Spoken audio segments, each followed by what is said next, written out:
Hey, happy Tuesday afternoon. And it's February 11th.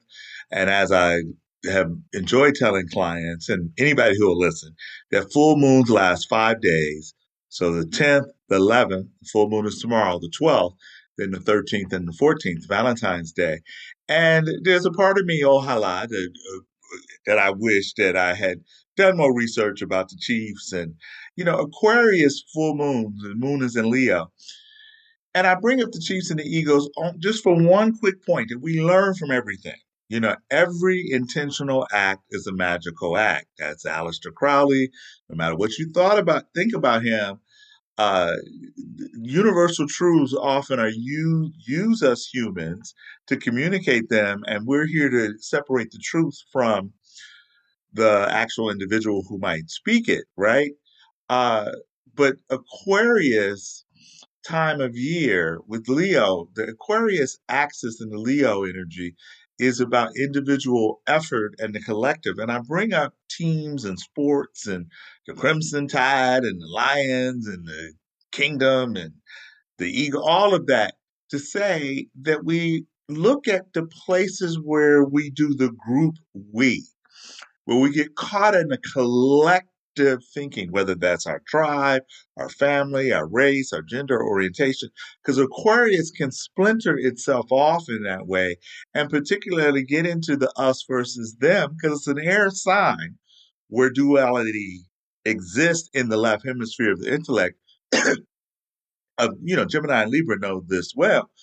And at a full moon, certainly a Leo full moon with Aquarius, we're balancing our heart, our authentic intelligence, where the centralization of who we are and how we individually have loyalty to our inner truth and all of that, versus the Aquarius distribution, the energy of all, all for one, one for all. And since Leo is ruled by the sun, and then we had Aquarius is the sun, this is an excellent time where we all hit a reset button on our individual truth aligned with collective truth. And, I got the turquoise on the walls and the turquoise on my head or the blue. That's an Aquarius energy. And if we look, this full moon has Uranus sitting right at the central point in between. And so is commitment, marriage, asteroid Juno. And Juno rules the weather. So we've got some, funky weather in most of this, in the central and Midwest and East and all of that. Point that the four fixed signs, concentrated yin, looking inwardly for truth. Leo looks through its spirit, Taurus looks through its physicality, Scorpio looks through its emotion and shared feelings and resources, and then Aquarius looks through shared ideals now and going into the future. And we can also look at the world card in the traditional tarot or the Rider Waite. A lot of times you have the eagle, the angel, the bull, and the lion, and those are the four fixed signs. And Aquarius comes in as the eagle, as the angel, extraterrestrial, right? And right next to this full moon, we've got dwarf planet Earth Mother, Ceres, and Mercury. And with the square to Uranus, we can expect the unexpected, the disruptive, the ability to recognize where things no longer serve a higher and a more inclusive purpose. And if you are born in the latter part of the fixed signs, because we go into Pisces about 6 days from now on the 18th of February, 6.5 days. So if you're about, a week to 10 days before the season shifts, so before Leo shifts into Virgo, before Scorpio shifts or mutates into Sagittarius, before Aquarius goes into Pisces, and obviously, well, not obviously, but Taurus moves into Gemini, you're going to acutely be feeling this kind of earthquake, this molten lava, that is seeping through kind of for yourself.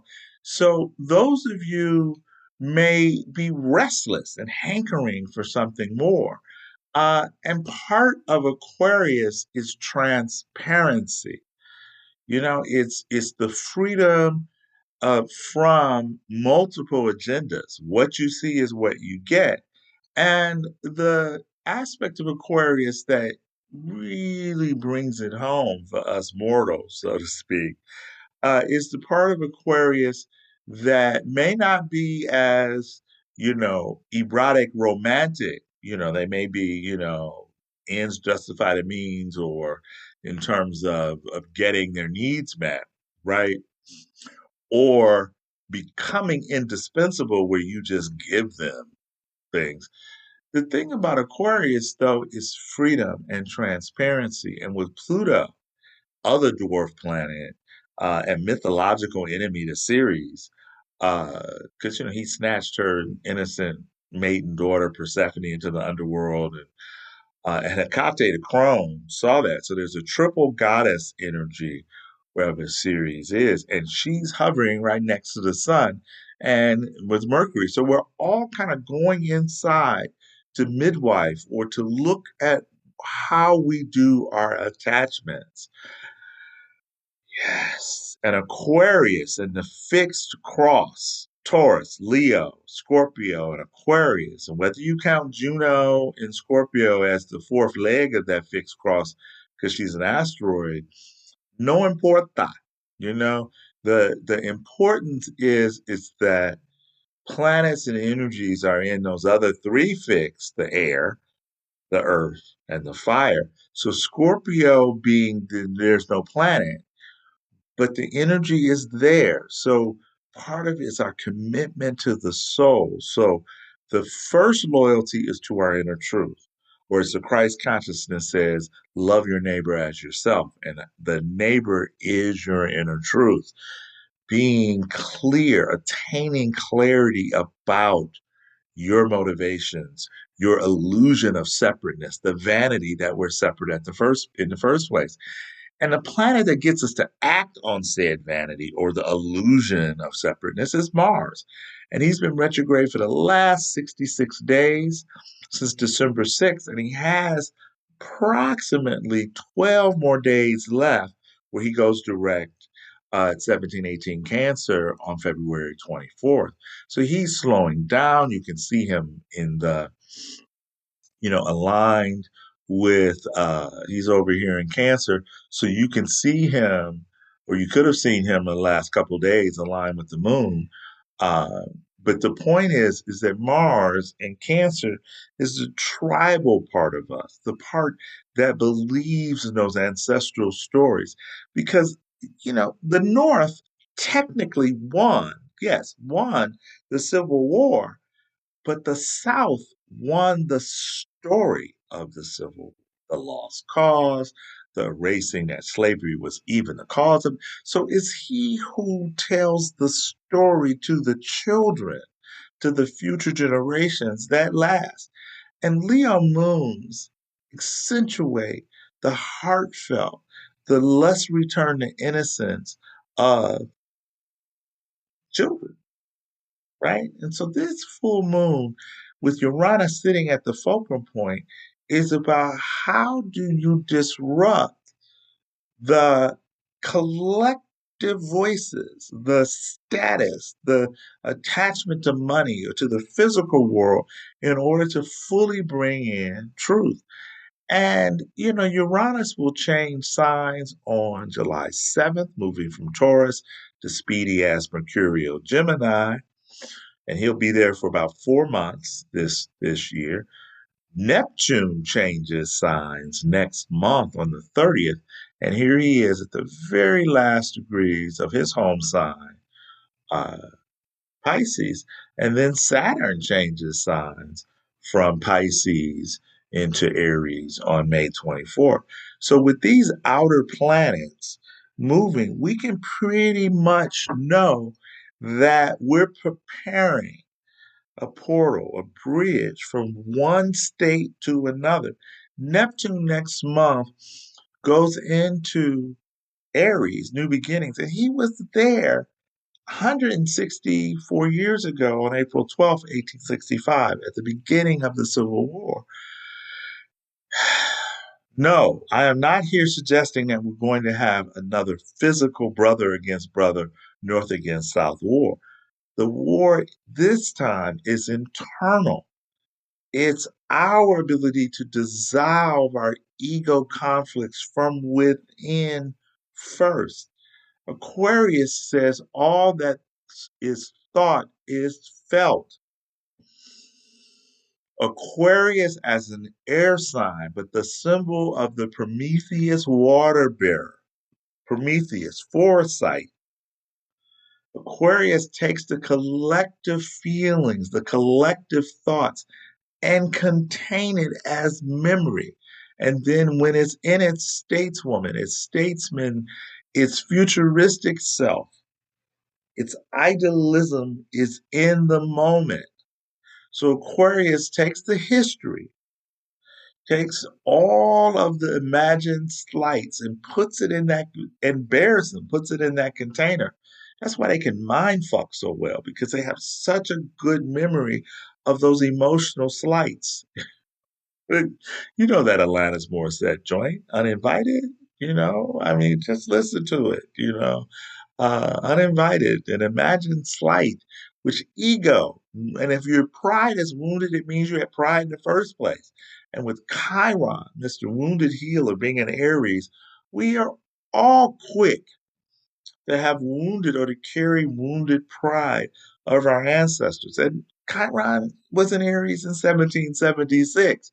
So, America, our karma as Americans, no matter what descriptor we put in front of America, Black Americans, gay Americans, Italian Americans, brown Americans, Mexican Americans, Puerto Rican Americans, the whole, and you know who I'm talking about.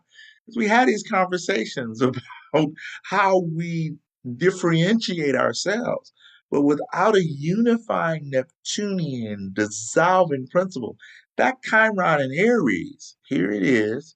And in this full moon, it's squaring Mars. And because Mars is stationary, not moving that fast, he's going to be contacting his own wounded healer part, the tribal part of him, Mars in Cancer, reactionary, just ridiculously so.